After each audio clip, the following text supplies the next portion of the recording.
ഇന്ന് നമ്മൾ കണ്ണൂർ ജില്ലയിലെ പറശ്ശിനിക്കടവ് മുത്തപ്പൻ ക്ഷേത്രമാണ് സന്ദർശിക്കുന്നത്. അപ്പം വളപട്ടണം പുഴയുടെ തീരത്താണ് ഈ ഒരു ക്ഷേത്രം സ്ഥിതി ചെയ്യുന്നത്. മുത്തപ്പൻ ക്ഷേത്രത്തിന് കുറേ അധികം പ്രത്യേകതകളുണ്ട്. ജാതി മത ഭേദമന്യേ എല്ലാവർക്കും വരാം. വരുന്നവർക്ക് എല്ലാവർക്കും എല്ലാ നേരവും ഭക്ഷണം നൽകും മുത്തപ്പൻ.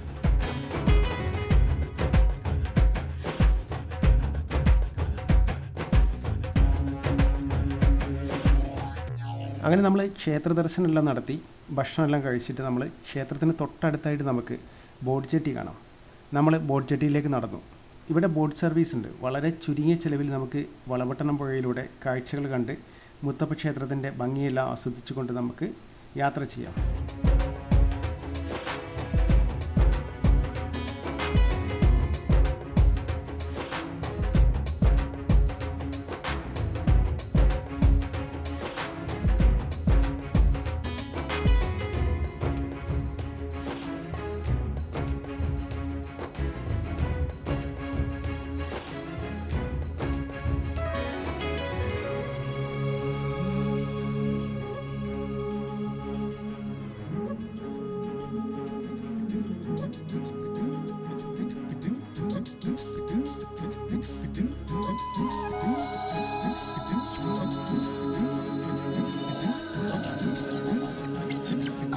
അങ്ങനെ നമ്മൾ നമ്മുടെ യാത്ര ആരംഭിച്ചു.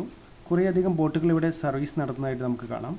വലുതും ചെറുതുമായിട്ടുള്ള കുറേയധികം ബോട്ടുകളുണ്ട്. നമുക്ക് ഈ ഒരു ബോട്ട് ജെട്ടിയിൽ തന്നെ കാണാൻ കഴിയും. അപ്പോൾ ഏകദേശം 50 പേർക്ക് സഞ്ചരിക്കാൻ കഴിയുന്ന തരത്തിലുള്ള ഒരു ബോട്ടിലാണ് നമ്മൾ യാത്ര ചെയ്യുന്നത്.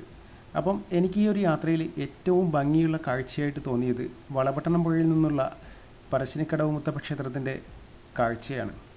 അതിമനോഹരമായിരുന്നു ആ ഒരു കാഴ്ച.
ഏകദേശം ഒരു അരമണിക്കൂറോളം നമ്മൾ ഈ ഒരു വളവട്ടണം പുഴയിലൂടെ ചുറ്റിക്കറങ്ങി തിരിച്ച് നമ്മൾ ബോട്ട് ജെട്ടിയിലെത്തി.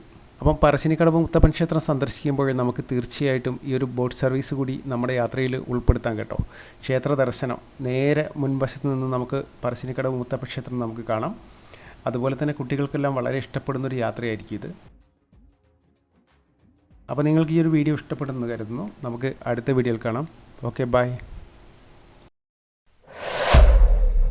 Pebbles Malayalam.